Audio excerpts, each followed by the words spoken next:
쌤입니다. 배우고 행동하며 가르치는 런두 티치 LDT 리더십 오늘 46강입니다. 46강은 이 세상을 뜬 지 이제 11년 됐죠. 4차 산업혁명의 꽃을 피운 풍운하라고도 하고 감성을 이끄는 힘 그리고 파워, 추진력 특히 이제 많은 사람들 기억 속에는 퍼펙트한 프레젠테이션으로 유명한 스티브 잡스입니다. 그래서 스티브 잡스의 감성 리더십, 변혁적 리더십에 대해서 스토리 중심으로 이미 많은 분들이 스토리 잡스를 뭐 언론지상이나 여러 가지 뭐 영화가 나오고 책이 나오고 이런 형태로 알고 있기 때문에 우리가 어떤 요소들, 어떤 장점들, 어떤 특질들을 배우고 따라해 볼 만한 가치가 있는가, 그리고 어떤 요소들을 자기화하는가, 이런 것 중심으로 함께 해보도록 하겠습니다. LBT 리더십에서는 항상 그 배움과 그 가르침 그리고 행동에서 그 특질들을 자기화하는 데 주력을 하고 있습니다.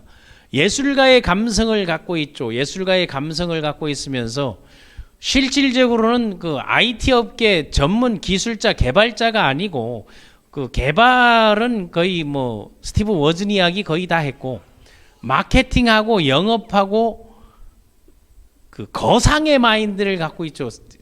대단한 상수를 갖고 있는 게 바로 스티브 잡스입니다.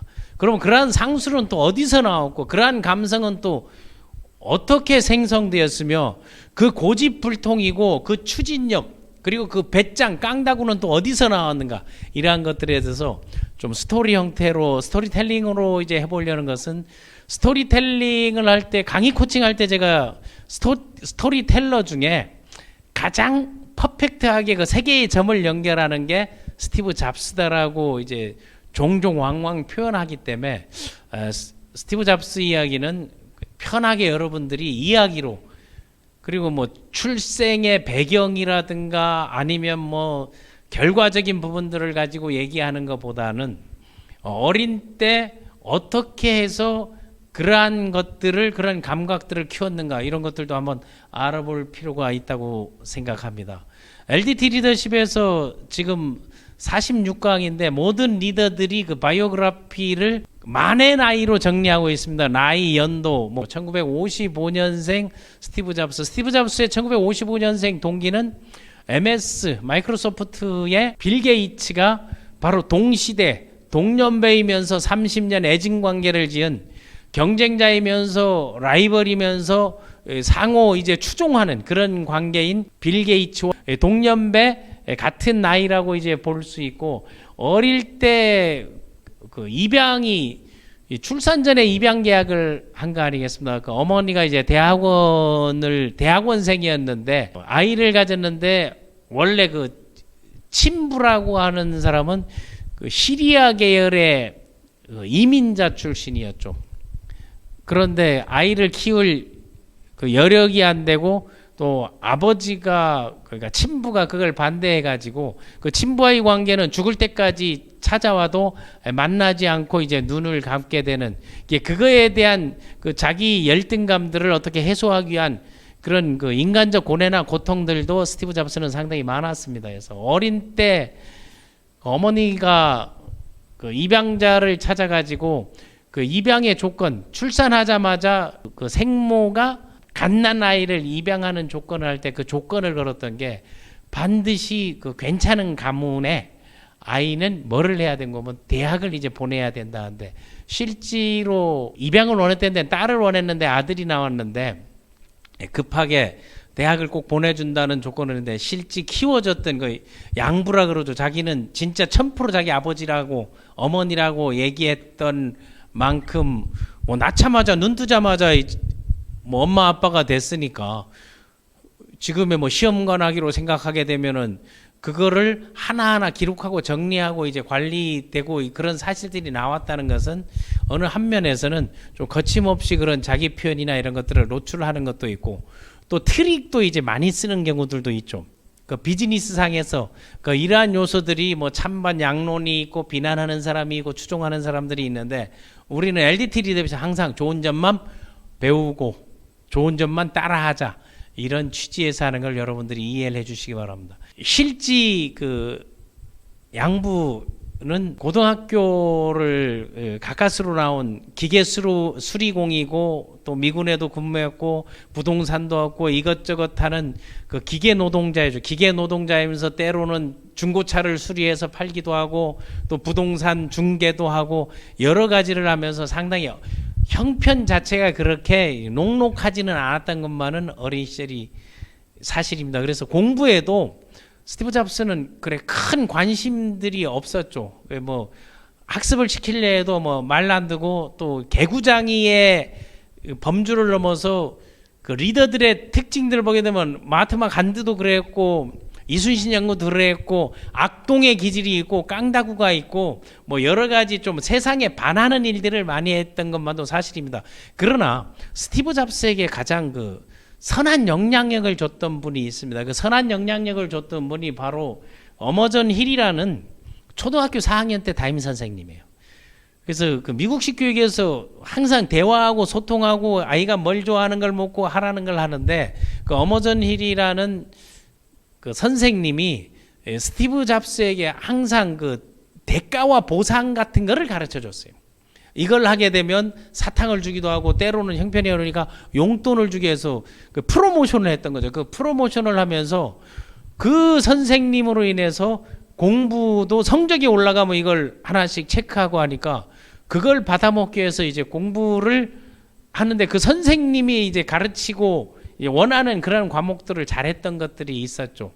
거기에서 아이가 봤더니 다른 공부를 안 하고 뭐 성적이 뭐 썩 좋은 것도 아닌데 그 특이한 부분에 관심이 있어 수학적 재능을 발견해 가지고 그 수학 능력 시험을 한번 봐보라고 그래서 부모님께 얘기해서 아이가 수학을 한번 시험을 봐보게 되면 남들이 생각 못하는 것들을 하고 그 원리나 그런 추진들을 질문하는 게 좀 날카롭고 그렇다고 해서 왜 그러는지 하는 그 why와 how에 대한 그런 것들을 발견해서 그 수학 능력 시험을 치르게 했더니 초등학교 4학년인데 그 고등학교 2학년 정도의 수학 능력을 갖고 있어가지고 그때 월반을 하게 됩니다. 그러니까 월반을 하다 보니까 자기 4, 5년 선배들 그 17살에 이제 대학에 들어갔으니까 4, 5년 선배들과 친구를 먹은 거예요. 그러니까 나이가 5살 많은 어준이하게 항상 친구라고 하는데 그 같이 공부하고 같이 방과후 스쿨도 했기 때문에 이제 그런 경우가 생겼고 또 아버지가 그 가게를 하고 중고차 수리를 하고 이런 기술적인 거 기계적인 거 이런 걸 보면서도 거기에 중고차 수리하고 그 기능적 기술적인 데 관심이 있는 게 아니고 아버지가 중고차 부품을 살 때 흥정하는 데 관심이 많은 게 어떤 방법으로 흥정하고 어떤 방법으로 보다 싸게 그 구매력 파워 이런 것들을 발휘하는 거 그리고 부동산 그 중개업을 할 때 그 집을 보러 다니면서 어떤 집을 짓고 어떤 형태를 어떤 식으로 브리핑하는 것들을 유심히 보고 거기에 유독 관심이 많았습니다. 또 하나 그런 원리에 관심이 많아가지고 고등학교 때일 거예요. 고등학교 때 본인이 키트 있잖아요. 뭘 사게 되면 그 전자제품이나 이런 키트를 보고 난 다음 자기가 직접 그 HP 이거 휴렛 패커드죠. 패커드 사장한테 전화를 해가지고 내가 이런 그 기계를 한번 만들어 그 전화 주파수 하는 기계를 만들고 싶은데 이제 부품 거기서 쓰다 남은 거 혹시 없냐고 그거를 주게 되면 한번 해보겠다 해서 또 당당하게 자기를 얘기를 해서 했더니 그게 오케이 가지고 그걸 가지고 또 뚝딱뚝딱 만들기도 하는데 그 만드는데 그 기술을 워즈니악 보고 도움을 많이 보고 그 만들어낸 거를 그 장거리 전화 무료로 하는 장거리 전화 이런 것들을 컴퓨터 같은 걸 만들어 가지고 무료 전화를 쓰게 해서 그걸 고등학교 때도 팔아먹기도 하고 그 팔아먹은 가격들을 비싸게 팔고 싸게 팔았다 해서 원준이에게 배당을 적게 주고 뭐 이런 것들 일화들이 이제 많이 있습니다. 그래서 자기가 대학을 가게 됐을 때 그 리드 칼리지로 가는데 리드 칼리지가 상당히 비싼 대학이거든요. 그 비싼 대학을 가게 된 것도 부모님이 너무 힘들고 어려워가지고 내가 비싼 대학을 가게 되면 대학을 안 보내도 될 것 같다 생각해가지고 그 대학을 갔는데 부모님이 달러빚을 내서 자기 그 약속 그 생모와의 약속 때문에 대학을 입학했는데 부모가 뼈 빠지게 해서 번 돈을 가지고 대학을 다니는, 꼭 그럴 필요가 있는가 해가지고 부모에게는 대학을 다닌다 해가지고 6개월 다니고 대학을 때려치웠거든요. 대학을 때려치워놓고 학교에마다 그 전공은 철학과였는데 뭐 수업을 이런 걸 들으면서 그 철학과에서 뭐 초기에 6개월 들으면서 교양 과목을 들으면서도 이 영감 같은 거는 많이 얻었을 건데, 그때 청강생 생활을 하면서 여러 가지 알바하고, 또 고등학교 때 저 HP사에 그 임시직원, 그러니까 알바죠, 알바. 방과후 수업을 하고 거기에서 또 같이, 그때 그 같이 일했던 사람이 바로 워즐 이야기죠. 그 개발자. 예, 그때 만났던 게 인연이 돼가지고 그 임시 채용되기도 하고, 또 뭘 하게 되면 좀 독특한 시선이나 이 시각들은 있었던 것 같습니다.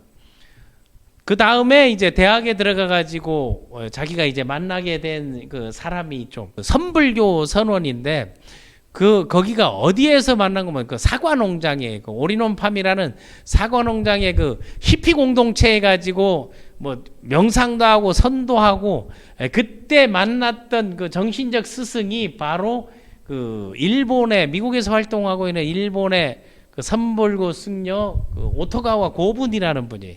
오토가와 고분이라는 분을 만나가지고 명상의 세계, 선의 세계, 또 그 안에서 질의응답, 그리고 참선, 깨달음 이런 거를 많이 가르쳐줬죠. 오토가와 고분이 자기 자서전에도 얘기했고 모든 거에서 나의 정신적 지주, 나의 멘토는 바로 오토가와 고분이고, 또 실질적으로 스티브 잡스가 결혼할 때 주례를 섰던 분이 바로 오토가와 고분. 또 자기는 승려가 되겠다 해가지고 오토가와 고분 찾아가지고 나는 승려가 돼가지고 이 길로 가겠다. 그때 오토가와 고분이 승려가 돼 선을 해서 그 깨닫지 말고 세상을 깨닫게 하는 일을 해라. 세상 사람들이 깨달을 수 있게끔 세상을 바꾸는 일을 한번 권했던 게 바로 오토가와 고분이에요. 그 일본계 선불교 스님이 권한 말을 그대로 또 현실에 옮겼던 게, 그래서 이때 배웠던 게 그 명상 기법을 배우고, 또 사과 농장에서 일하면서 베지터리언이거든요. 이제 비건 그 비건도 와이프가 뭐 해서니까 육식을 전혀 하질 않아 가지고 자기 고집대로 하다가 그 췌장암을 선고받았을 때도 일기 때 췌장암 선고를 받아가지고 의사들이 수술을 하라, 이게 수술했으면 그 70~80% 살 수 있다 했는데도 자기 식이요법으로 한다 해가지고 아마 단백질이 상당히 부족했던 것 같은데 당근하고 사과만 먹는 거, 그 일화 중에 하나가 스티브 잡스 영화를 찍을 때 그 역할을 맡은 배우가 얼굴이 뭐 사과 선홍색으로 바뀌고 막 요런 것들이 이제 전문적으로 오래 왔으니까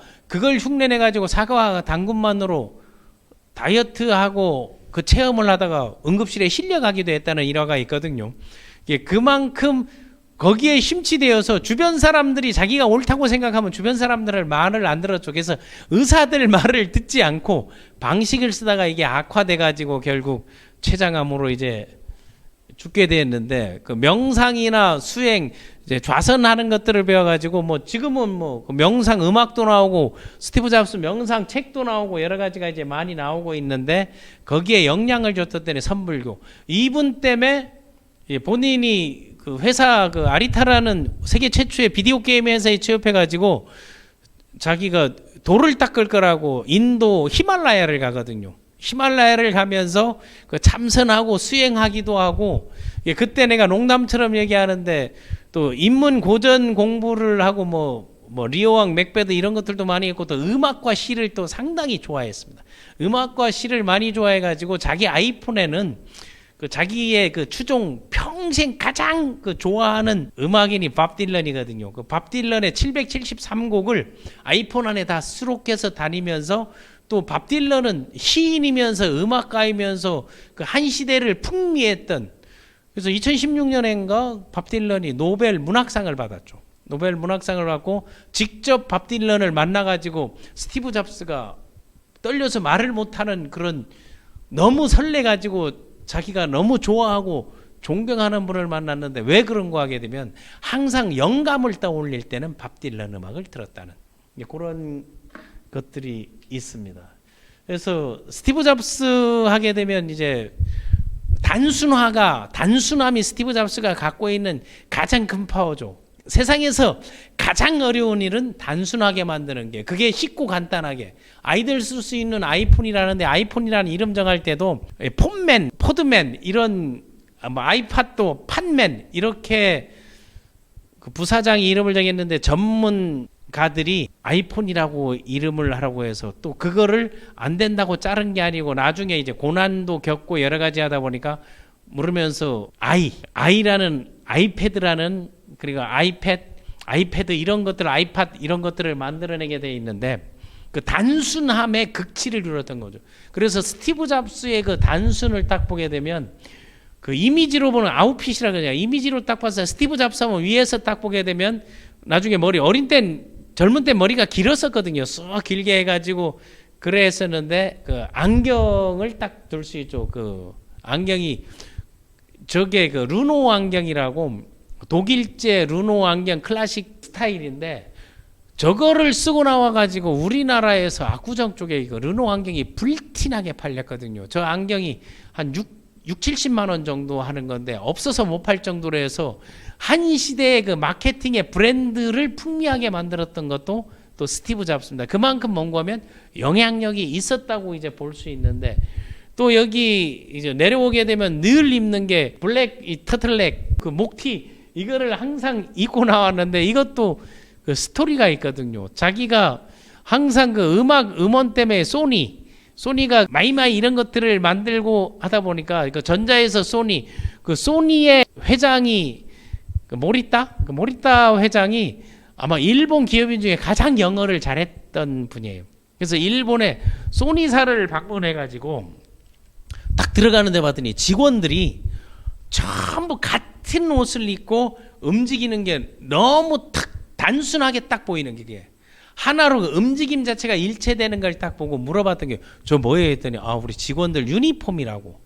그럼 그 유니폼 그거 어떻게 만들었냐고 했더니 그때 얘기했던 게 그 자기가 일본의 그 디자이너 그 이세이 그 디자이너가 만든 거라고 하니까 이제 그걸 받아뒀다가 자기가 직접 요런 그 깡다구는 나중에도 얘기하겠지만 직접 HB 사장한테 전화하는 거라든가 당사자한테 직접 전화해서 그런 협상을 벌이는 능력이 탁월합니다. 그건 우리가 사업가들이 배워야 될 부분인데 그래서 그 전화를 딱 해요. 자기네 애플 직원들 티셔츠를 단체 티를 만들어 달라고 이제 의뢰를 합니다. 그 의뢰를 해서 만들어서 이제 샘플 하나를 와서 직원들한테 딱 보였더니 이게 뭐냐고 직원들이 뭐 이걸 입고 근무하냐고 그래서 직원들이 다 반대를 했어요. 그 반대를 해가지고 어쩔 줄 몰라 하는데 그게 샘플 100벌이 이제 택배가 온 거예요. 택배가 와서 스티브 잡스가 그러면 이거 내가 입지해가지고 평생 이거 하나로 입으면 되겠네. 그러니까 여러 가지 뭐 돈도 많고 뭐 부자도 뭐 재벌도 있고 그랬지만 그런 걸 약간 초월한 듯한 그런 것들을 갖고 있죠.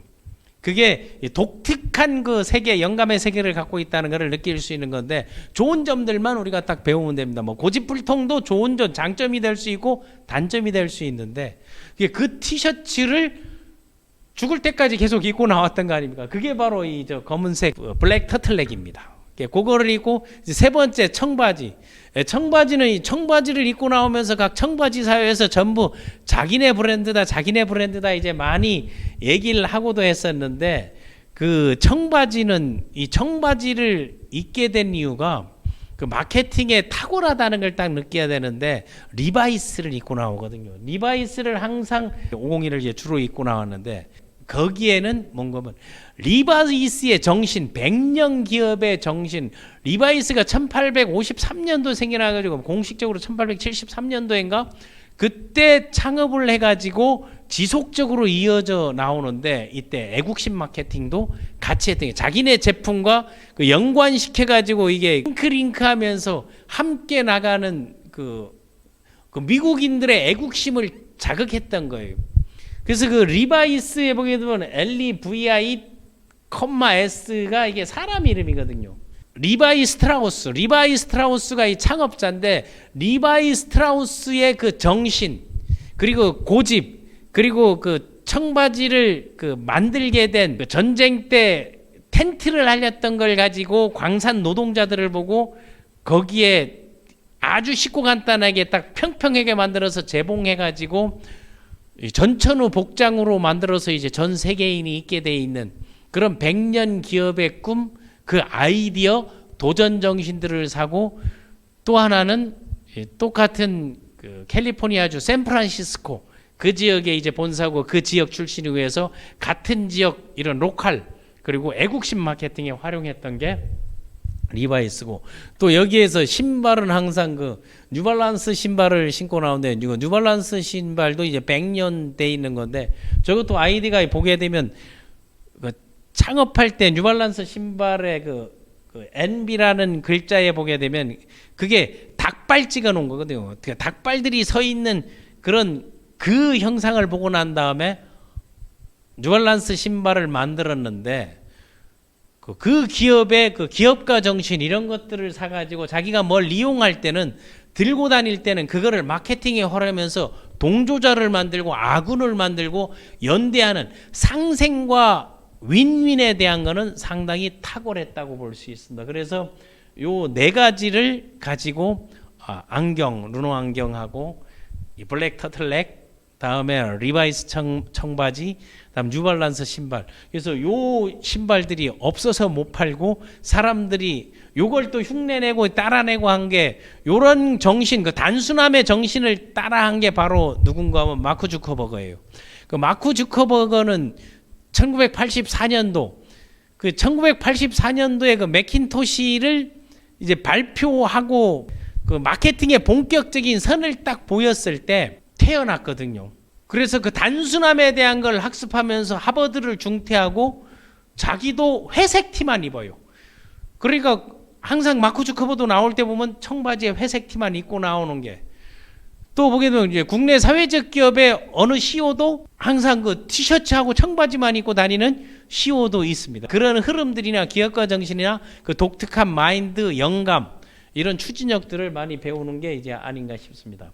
그리고 또 독특한 게 뭔가 하게 되면은, 차를 아버지가 뭐 중고차를 수리하고 하다 보니까 차를 이제 보고 하는데, 항상 그 뭐 언론이나 인터넷에 보거든 그 벤츠 그 SL55 AMG 말을 즐겨 탔다 이제 그랬는데, 실질적 에마는요 잡스 Z8 BMW거든요. BMW가 진짜 에마인데, 그 벤츠 차를 남바 안 달고 타는 걸로 유명합니다. 그 남바 없이 차를 탄다니 그거 말이 돼야지만, 지금은 바뀌었는지 모르겠는데 캘리포니아 주 법이 임시차를 뽑아내게 되면 6개월간 등록을 하지 않아도 탈 수 있거든요. 그래서 스티브 잡스는 6개월간 번호판 없이, 그 이유는 딱 하나지, 그 벤츠의 저 멋진 디자인을 번호판이 다 배려놓고 있다 해가지고 번호판을 달지 않고 그냥 6개월 타고 난 다음 신차로 또 바꿔버리고 신차로 바꾸면서 꾸준히 탄거하고, BMW는 나올 때부터 남바를 달고 출고하게 돼 있거든요. 그래서 남바를 출고하고 나오는데, 이게 실제 그 잡스 차량인데, 그 잡스가 탔던 그 쿠페형 그 오픈카잖아요. 그러니까 여기 잡스 Z8이라고 딱 붙어 있는 건데, 그걸 달고 나오는 건데, 이걸 굳이 탔다는 거는 이게 이제 자기 에마라고 생각하고, 지금 이 차가 관리도 잘하고 이런 것들이 잘 돼가지고 주행거리가 2만도 안 되고, 그 경매에 나왔는데 차가가 거의 3억에서 5억까지 경매가가 나오는 잡스가 찼던 게, 모든 게 다 이제 현금 돈이 되고, 또 항상 색깔은 그 MW 컬러라죠. 은색만을 이제 고집했다는 거. 이게 가끔은 이제 차를 장애인 주차장에, 자기 회사에서 항상 장애인 주차장에 차를 대고 하니까 직원들이 항의하는 거를 딱 따는데, 애플의 그 슬로건이 Think Different거든요. 다른 생각, 또 달리 생각하라 했더니 직원들이 그 주차에다가 위에 딱지를 딱 붙이는 게 뭔가 파크 디퍼런트라고 써가지고 이 주차장이 다르게 이게 사용하라 하는 건데, 이게 그런 독특한데, 잡스의 그때 얘기는 여기는 우리는 아직 장애인은 의무적으로 만드는데 장애인이 없지 않느냐, 이제 그걸 그 공간을 활용한다고 뭐 변명했다는 뭐 설인지 가짜인지는 모르겠습니다만, 그렇게 이제 독특했었고, 그 자신에게 이제 영감을 줬던 게 밥 딜런을 얘기했죠. 그러니까 아이폰의 773개국을 다 수록하고 다닐 만큼 그 밥 딜런 하게 되면 그 7080 그 비틀즈 세대에는 뭐 밥 딜런 하게 되면 다 열광하고 노래하는 음유시인으로 유명하고 또 비틀즈를 상당히 선호했던 게 비틀즈의 뭐 폴 맥카트니라든가 그 안에 있는 사람들이 서로 갈등하고 천재성을 가진 사람들이 갈등하면서 그 하모니를 이루고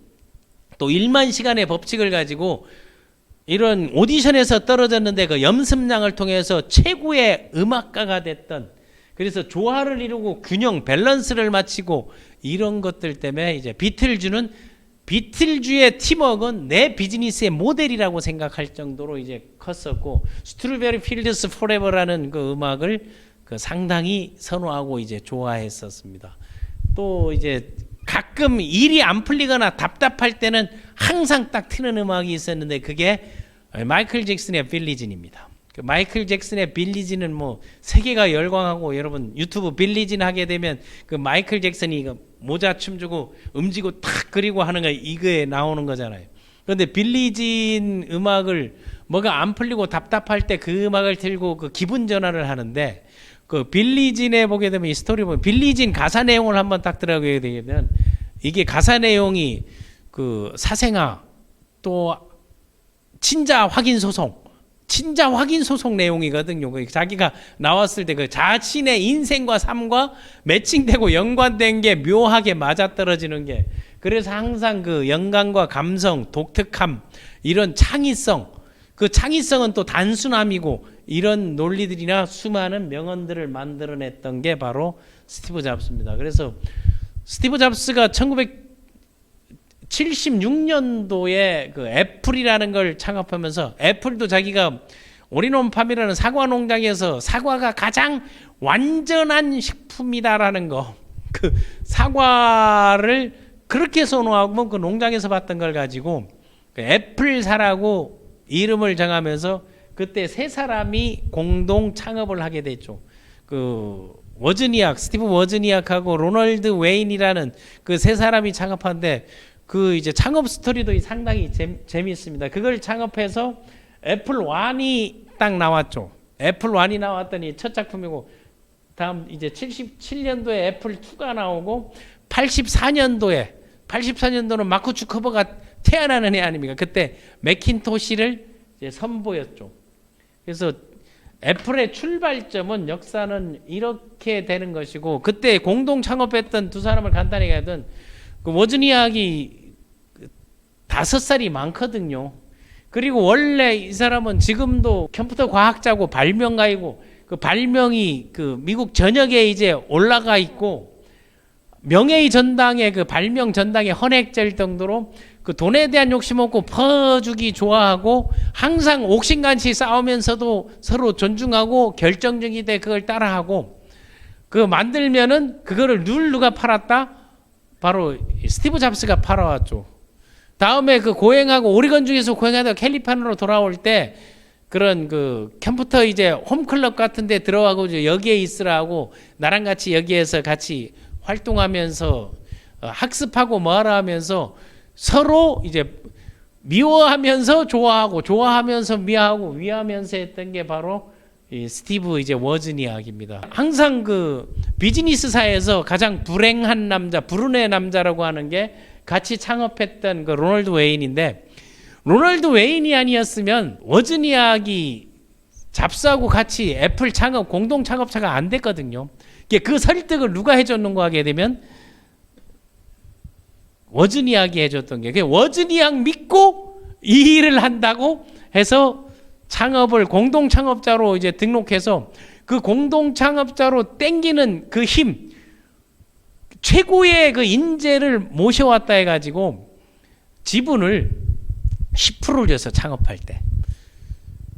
그런데 이 로널드 웨이는 나 이거 안 한다고 그래가지고 다시 계약하자니까 나 이거 그 지분 필요 없고 지금 당장 하니까 얼마면 되겠네니까 $800해서 $800 받고 그걸 포기했어요. 그걸 포기해서 그만뒀는데 지금 그 당시 계약서인데 그 계약서가 경매에 넣으면 그 계약서 그 당시 그 세 사람이 계약했던 창업할 때 그 지분 계약했던 계약서가 경매 장소에서 159만 달러에 팔렸습니다. 그러니까 지금 돈으로 지금 환율로 하면 20억에 계약서가 팔렸는데 그 10% 지분이 얼마였는가 하면은 지분 10%는 360억 달러니까 360억 달러면 지금 돈으로 치면 5조 원 아니야. 5조 원을 800달러로 바꾼 사나이, 세상에서 가장 불안한 사나이가 바로 그 로널드 웨인. 그 로널드 웨인이 함께 그 워즈니악 보고 이 같이 창업해서 일하자 해서 설득을 잘했다는 게 그거를 다시 이제 버리게 된 거죠. 다음에 항상 우리가 이미 뭐 알고 있는 분들이 많죠. 그 삼성이 발전이 만약 그때 OK를 했다면 더 빨라지지 않고 가지 않았나 하는데 맥킨토시를 만들면서 전 세계를 다니면서 비즈니스하는 이런 도전 정신, 최고봉을 찾아가가지고 1대1로 미팅 면담하는 그 비즈니스의 역량이나 자신감은 어디서 나오는가를 여러분들이 한번 생각해 볼 필요가 있는데 83년 11월에 삼성이 이병철 회장 당시거든 한국에 와가지고 이병철 회장을 면담을 하거든요. 그리고 만나면서 앞으로 세상이 어떻게 바뀔 거다라는 얘기하면서 뭐를 얘기하는 거 하게 되면 이 맥킨토시를 삼성에서 이거를 판권을 가지고 그 매장에 디스플레이를 하라고 딱 얘기하는데 젊은 친구가 그때 나이가 28살인가 그런데 젊은 친구가 배짱 좋고 상당히 앞서가고 있네. 인정은 다 해놓고 그걸 노하거든요. 그걸 노했는데 제가 이제 삼성에 이제 강의를 가서 삼성의 삼성 그 인재개발원의 그 CS 인재개발원의 강의를 갔더니 벽에다가 탁 붙여진 문구를 딱 봤더니 Innovation Distinguished Between a Leader and a Follower라고 딱 써 있는 거예요. 누가 한 말인가 하면 스티브 잡스가 한 거거든요. 스티브 잡스의 명언, 쉽게 말해서 혁신이라는 것은 항상 이제 혁신은 리더와 추종자를 구분하는 잣대다. 이게 딱 혁신을 보면 이 사람이 리더인지 이 사람이 추종자인지 이 사람이 그냥 따라오는 사람인지 이 사람이 리더인지 팔로워인지가 딱 혁신 시스템을 가동해 보면 나온다 하는 걸. 그게 삼성에서 그때 그게 붙여 있을 때가 뭐였는 거면 삼성과 애플이 분쟁 중일 때거든요. 그리고 스티브 잡스는 나중에 맥킨토시든 자기네 컴퓨터 만들 때 그 부품 부속을 다 삼성 걸 써줘요. 그런 것들을 봤을 때 그때 삼성이 노한 이유가 우리는 이런 컴퓨터 전 세상에 빌 게이츠도 그랬고 모든 게 전 가정마다 전부 컴퓨터가 들어가고 휴대폰이 들어간다 이런 얘기를 할 때 삼성 우리는 반도체가 우선이다 해가지고 그걸 노했던 겁니다. 결국 그 추모식 할 때 여기는 팀쿡인데 사진에 나오는 건 지금의 CEO죠. 그 팀쿡하고 이재용 그리고 저거는 사람들이 직접적으로 만들고 삼성과의 꾸준한 이제 관계를 갖고 있으면서도 저기 보게 되면 웰컴 해가지고 미스터 스티브 잡스 해가지고 그 환영 이걸 하고 미팅도 하고 여러 가지들이 그 관계들이 있다는 거하고 또 펩시콜라 CEO 존 스컬리는 마케팅 전문가로 이미 마케팅하는 분들은 많이 알려져 있는 존 스컬리는 그 입지전적 인물이죠. 그 펩시콜라의 배달원으로 들어가 가지고 승승장구해 가지고 28살에 펩시콜라 CEO 자리까지 부사장 CEO 자리까지 올라간. 그러니까 스티브 잡스는 아버지 뻘 되는 거거든요. 그리고 맥킨토시를 딱 출시하면서 삼성 회장을 만났는데 펩시콜라 CEO 정도 못 만나겠네 가지고 찾아가 가지고 뭘 얘기해 놓은 거면은 이제 이만큼 능력 있고 역량이 있으니까 그만두고 우리 애플로 들어와라 했더니 존 스컬리가 기도 안 막힐 거 아니야. 아들 같은 놈이 와가지고 야 너 뭐 나보고 무슨 소리 하는 거야. 뭐 나보고 야 내 연봉이 니네 회사 규모만큼 하는데 뭔 소리 하니까 지금까지 벌만큼 벌었지 않느냐. 이젠 의미 있는 일을 해보자.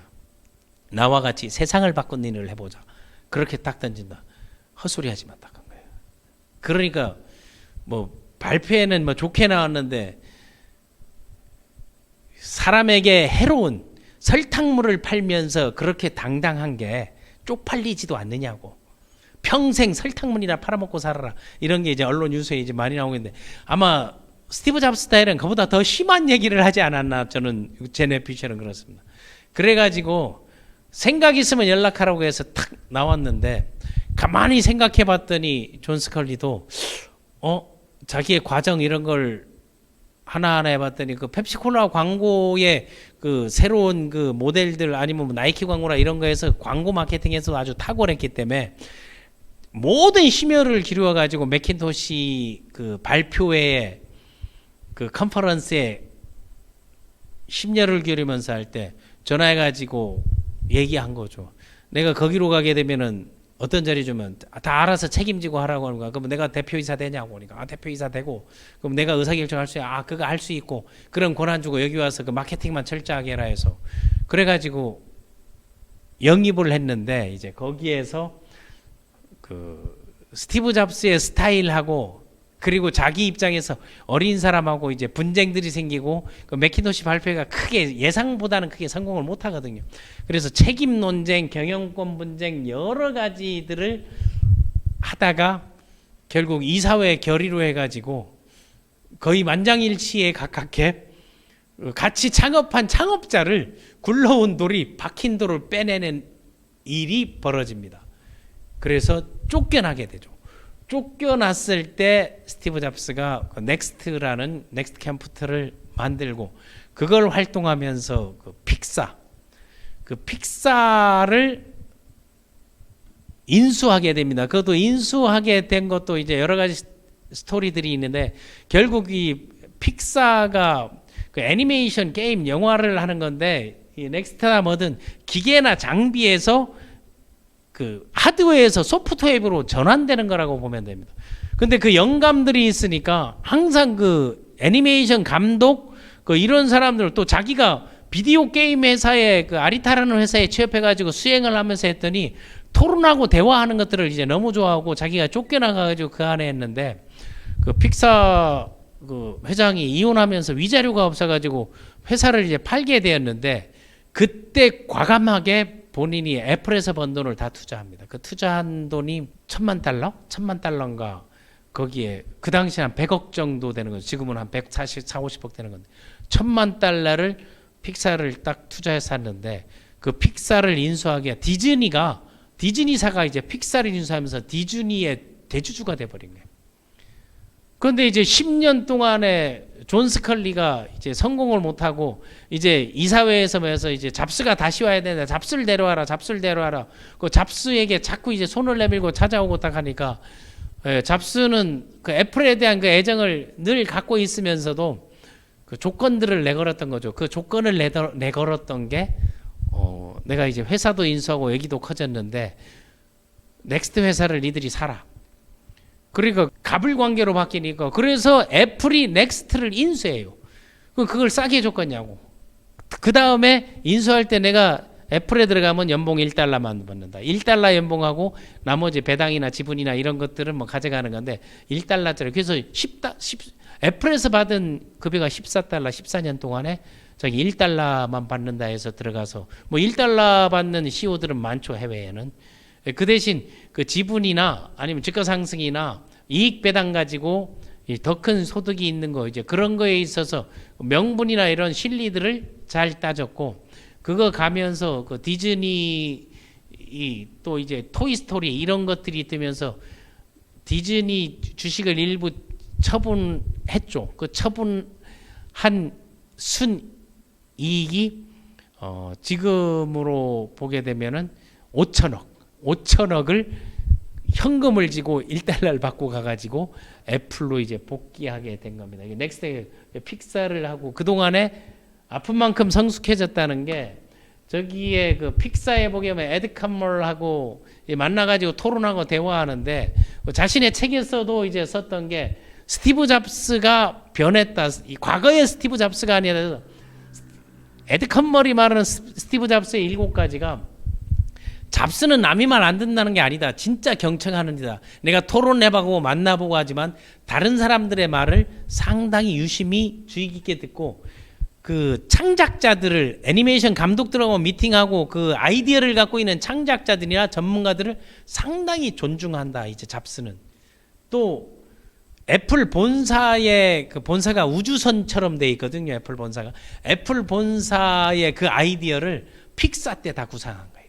그러니까 픽사 때 그 자기의 꿈이나 사람이 마음 먹으면 갈 수 있다 대화하면서 또 픽사에서 이제 많이 이제 배웠던 것 중에 하나가 스티브 잡스가 픽사에서 얘기하고 애니메이션이나 이런 것들을 뭐 시놉시스 가지고 그게 시나리오 텔링이라 그래요. 시나리오 텔링이 스토리 텔링이 발전해서 그 장면 하나를 가지고 풀어내는 거, 그 장면을 떠오르게 하는 이런 것들이 다 픽사에서 그 프리젠테이션의 고수가 됐던 거는 다 픽사에서 했던 스토리 텔링 기법을 가져갔던 거고, 또 아이디어를 가진 감독들하고 스시 미팅하고 끝까지 끝장 토론하고 이런 것들을 상당히 많이 즐겼고, 그러면서도 애플만큼 자기가 쫓겨왔지만 그 애정이나 그 자랑스러워하는 것들은 자기 곳곳에 모든 걸 투자했다는 걸 보여줬고, 또 하나 이제 돌아갔을 때 이제 픽사로 갔을 때 저기 이제 픽사 해가지고 내용을 에드컨 머리 이제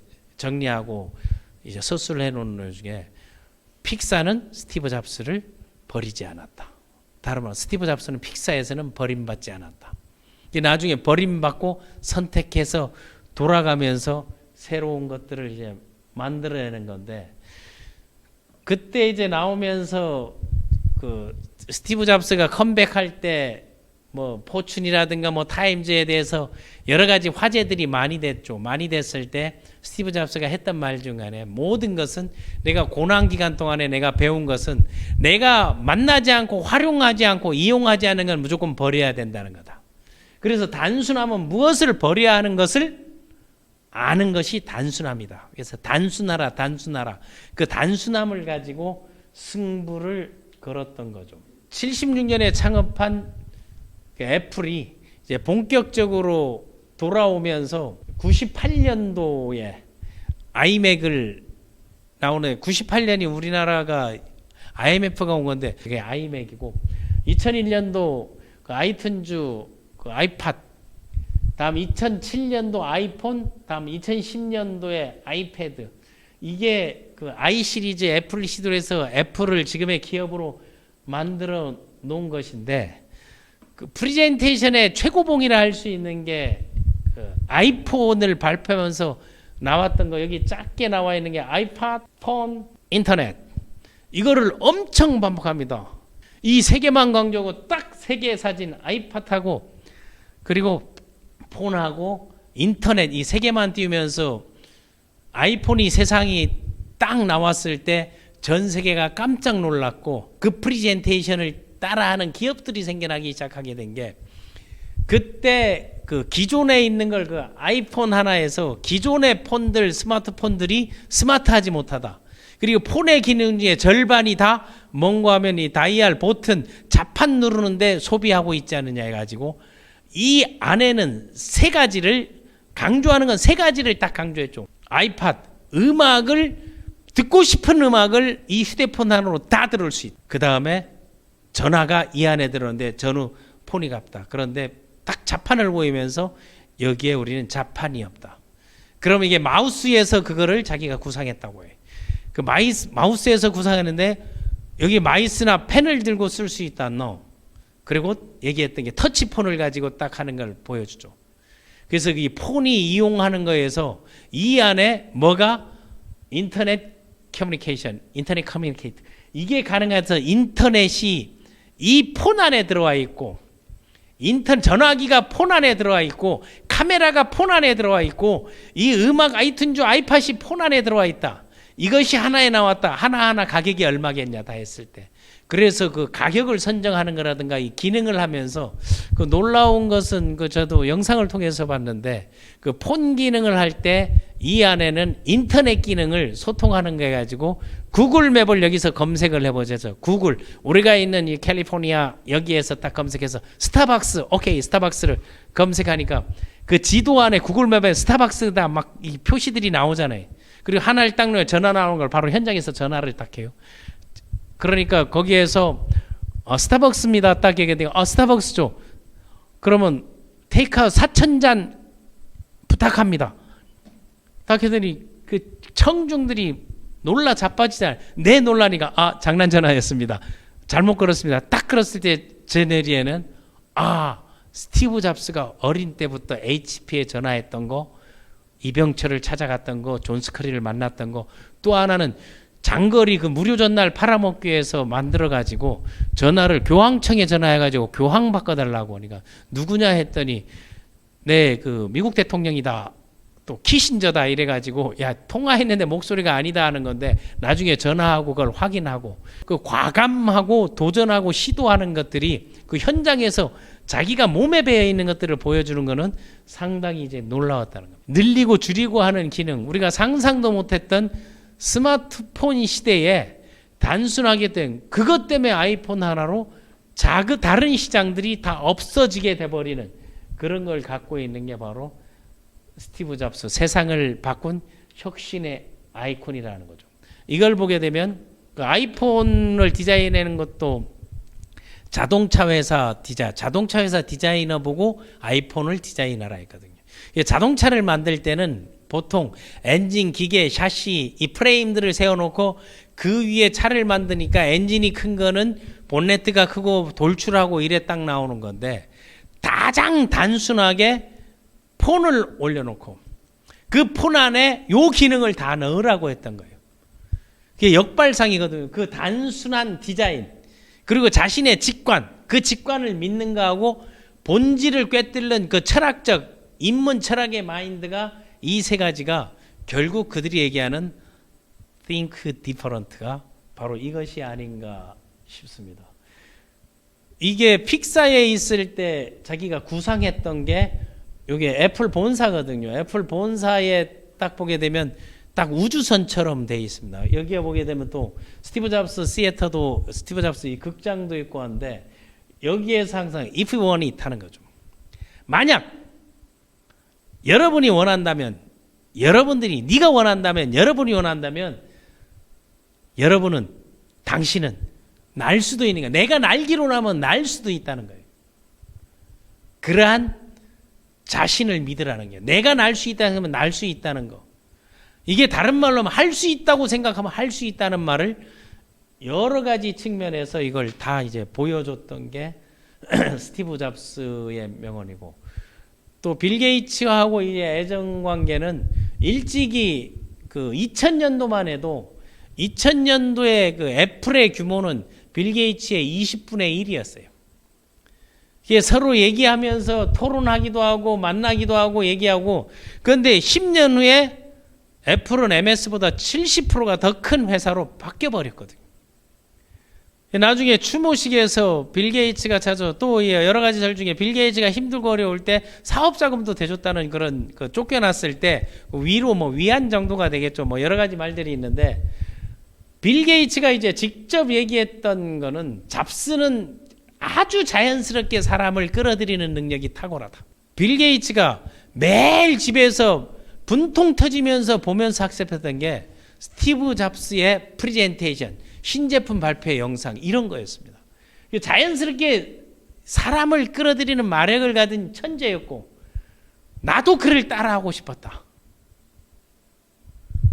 잡스가 사람들을 매료시키고, 그리고 그가 말하는 대로, 그가 주문한 대로, 그가 오다 내리는 것을 따르는 것을 나는 늘 봐왔다. 나는 그게 제일 부러웠다. 스티브 잡스는 따지고 보면 흑수저 출신이고, 빌 게이츠는 유복한 가정에 아주 대형 슈퍼컴퓨터를 어린 때 보면서 커왔지만, 여기는 그래서 서로 놀릴 때 젊었을 때 그 스티브 잡스가 LSD도 했으니까 나도 젊었을 때 니처럼 막 살면서 LSD 마약을 했더라면 그렇게 됐을 수도 있지, 이제 그런 것들도 이제 농담으로 주고받으면서 빼 있는 얘기들도 많이 하고 했었는데, 두 사람이 항상 그 30년 애증 관계라고 잡스 대 빌 게이츠 또는 잡스 대 존 스컬리 얘기를 이제 많이 하고 있고, 스티브 잡스가 항상 그 일을 하는 사람들에게 그 명언 중에 하나가 위대한 일을 할 수 있는 유일한 길은 지금 내가 하고 있는 일을 사랑하는 것이다. 이게 자기 일에 대한 자부심이 상당히 그런, 또 자기 그 회사에 대한 로열티 이런 것들이 상당히 강하고 굳건했다는 것을 알 수 있고, 그 창의성이라는 것은 이게 4차 산업혁명의 핵심이거든. 창의성은 다른 게 아니다. 어떤 것들을 서로 뭐하는 거 연결하는 거다. 이거거든요. 그 링크 거는 거고 있는 거고 융합하는 거고 컨버전스 하는 거 이런 것들이에요. 창의성은 이거를 가지고 여기 아이들 가지고 이거하고 연결하고 그걸 단순화하는 거라는 거를 얘기해서 항상 그 맥락. 그래서 저는 이제 농담으로 맥킨토시가 얘가 인문 철학을 공부하면서 맥락 효과에서 맥을 봐서 거기서 맥킨토시라고 정했다고 그건 제 주장입니다. 그래서 그 맥자를 저도 상당히 좋아하는데요. 연결하는 거, 이어주는 건데 스티브 잡스의 그 모든 사상은 여기에 있었고 뭐 스테이 헝그리, 스테이 홀리시 이거는 뭐 히딩크가 얘기했던 거고 그 바보처럼 이거는 우직하게 아직도 나는 배고프다. 이런 말들을 명언으로 남겼죠. 또 하나 그 티노베이션이라는 그 신조어를 만들어낸 게 틴 이제 아주 얇다는 거하고 이노베이션 합성어인데 맥북 에어를 발표할 때 이것도 여러분 영상 찾으면 이게 있을 거예요. 서류 봉투를 하나 딱 테이블 위에서 뒤집어가지고 이게 뭔지 아냐고 결제 서류인 줄 알았는데 그 안에서 딱 꺼내는 게 바로 이제 맥북 에어를 딱 꺼냅니다. 맥북 에어를 하면서 비교하는 거 기존의 컴퓨터를 두께를 딱 해놓고 이거 두께를 딱 절반으로 줄여서 세계에서 가장 얇고 가벼운 노트북이라는 거. 그래서 이때 유명하게 이 가죽 그 케이스 있죠. 그게까지 이제 유명시켰던 게 바로 이 스티브 잡스의 그 프레젠테이션. 그래서 스티브 잡스 항상 그 리더십이니까 그 경영 철학을 보게 되면 경영은 기존의 질서하고 철저하게 다르게 해야 된다. 뭐 뉴발란스 그 밸런스를 맞추되 거꾸로 가서 맞추는 거. 그리고 생각의 전환, 이 싱크 디퍼런트를 실행하고 있고 잘할 수 있는 거, 내가 가장 잘할 수 있는 거를 선정해서 자기가 직접 몸으로 뛰어라. 항상 새로운 것에 주의를 기울이고 포기하지 말라는 거.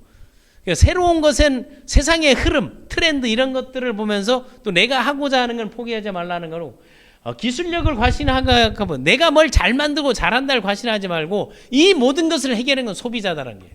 소비자의 눈높이를 맞추려 하는 거. 그러니까 자연스럽게 소비자에 대한 설득력, 거래처에 대한 설득력, 그리고 협상 대상에 대한 그 자연스러운 설득력, 그 마력이 있다고 빌 게이츠도 인정을 했던 것이고 간단하고 단순하게 하라 하는 이게 그 스티브 잡스 애플의 이제 경영 철학이고 일, 돈, 사랑, 죽음 그런 모든 분야에 대해서 마치 예견이라 하듯 자기 명언들을 많이 남겨놓고 요 사진은 스티브 잡스 어린 때 그러니까 그 입양해서 키워준 부모거든요. 이제 폴 잡스고 그 리더십이니까 스티브 잡스 리더십을 LDT 리더십 네 가지를 뽑았는데 그 리더의 역량 중에 탁월한 비전 제시와 그 동기부여 능력 그 동기부여 능력을 소비자들을 동기부여시키는 그 역량 그러니까 세계인들이 프레젠테이션을 따라하게 되는 것이고 그 변화의 흐름 세상의 흐름하고 이런 세상이 올 거다고 그 말대로 이루어지고 지켜지는 그런 인지 능력 그리고 이제 소통 능력이 소비자와 이제 소통하고 사람을 이해하고 다름을 인정하고 흐름을 인정하고 이런 것들 리더가 가져야 될 그 세 가지 비전 제시 능력, 다음에 인지 능력, 소통 능력을 이제 다 갖고 있는데 그 소통 능력 중에 탁월한 게 나는 다른 것보다는 그 쉽고 간단하게 풀어내는 게 용어도 보게 되면요 절대 어려운 말을 안 써요. 쉽고 간단하게 만약 그 스탠퍼드 대학에서 연설할 때도 그냥 땡큐 딱 던져 함께해서 정말 이게 축복이고 영광이고 또 하나는 여러분의 축제에 와가지고 내가 가장 세계에서 괜찮다는 대학 중에 하나인 그 대학에 와서 내가 이런 연설하게 역량이고 난 사실 까놓고 보게 되면 대학 졸업장도 없고 졸업식 현장은 여기 와서 처음 봤다. 이 처음 봤는데 내가 오늘 얘기하자는 거는 별거 아니다. 내 삶, 3스토리 세 가지를 얘기한다. 이게 첫 번째가 내 출생에 대한 얘기를 하고 내가 사업에 대한 사랑에 대한 얘기를 하고 죽음에 대한 얘기하고 이런 얘기를 점으로 연결해서 얘기하겠다. 쉽고 간단한 스토리텔링. 이게 대단한 설득력을 갖고 있다는 거하고 또 인문학 뭐 철학을 6개월 다녔지만 그 인문 고전의 그런 거라든가 시를 좋아하고 그 시라는 거는 함축성이 있잖아요. 그걸 요약하고 단순화하는 네 가지가 스티브 잡스의 리더십이 아닌가 합니다. 자, 오늘 강의 스토리 중심으로 뭐 워낙 자료들은 뭐 책이나 뭐 영상이나 많이 나와 있는데 한 그 성공자가 이 세상에 미친 영향, 4차 산업 혁명에 그 연결하는 거, 더 나은 세상으로 연결하는 이 모든 것들을 실지 현실로 만들어낸 스티브 잡스였습니다. 배우고 행동하고 가르치는 런두치드 LDT 리더십 46강 여기까지입니다.